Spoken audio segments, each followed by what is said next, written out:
පෙබරවාරි මාසේ 22 වෙනිදා ඉරිදා දවසේත් මේ යාළුවන් වෙනුවෙන් කෑම වෙලක් අරගෙන යන්න පුළුවන් වුණා. මේ ෆොටෝ එකේ ඉන්න පෝස් නැති වෙලා 22 වෙනිදාට මාස 3ක් සම්පූර්ණ වෙනවා. එයාගේ නම චූටි. ඉතින් ඒ වෙනුවෙන් තමයි මේ සඳහා දායකත්වය ලබා දුන්නේ. එයා වෛරස් එකකින් තමයි නැති වෙලා තියෙන්නේ. ඉතින් පෝස් සුරතලෙක් හදන ඔයාලටත් try කෙට් එන්නත එන්නත් කරලා තමන්ගේ පෝස් සුරතලාව ආරක්ෂා කරගන්න කියලා මතක් කරනවා. ඉතින් ගොඩක් ස්තුතියි වගේම ලොකු පිනක් මේ වගේ කාලයක මේ වගේ දෙයක් කරන්න හිතපු එක ගැන. ඔයත් මේ කෑමවලක් සඳහා දායකත්වය ලබා දීමට කැමති නම් WhatsApp අංකයට හරි page එකට හරි පණිවිඩයක් එවන්න කියලාත් මතක් කරනවා. ඉතින් වීඩියෝ එක ඉවරනකල්ම බලන්න.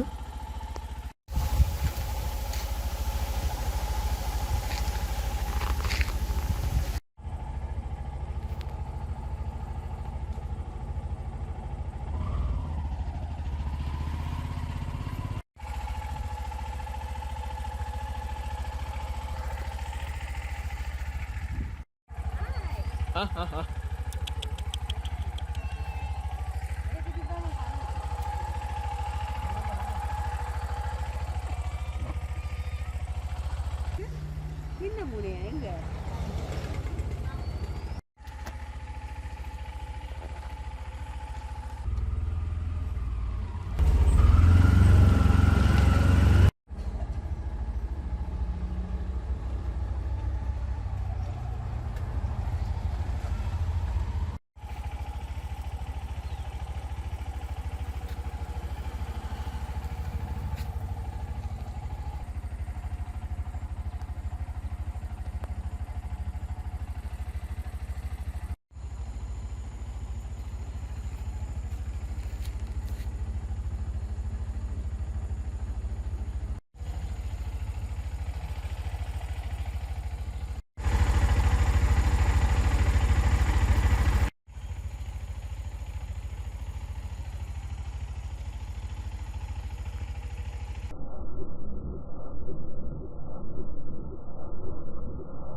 මාරු කරන කරදරින් නිදහස් වෙන්න. අඩුම පොලියකට නිවාස ණයක් අරගන්න තමන්ගේම නිවස හිමි කරගන්න.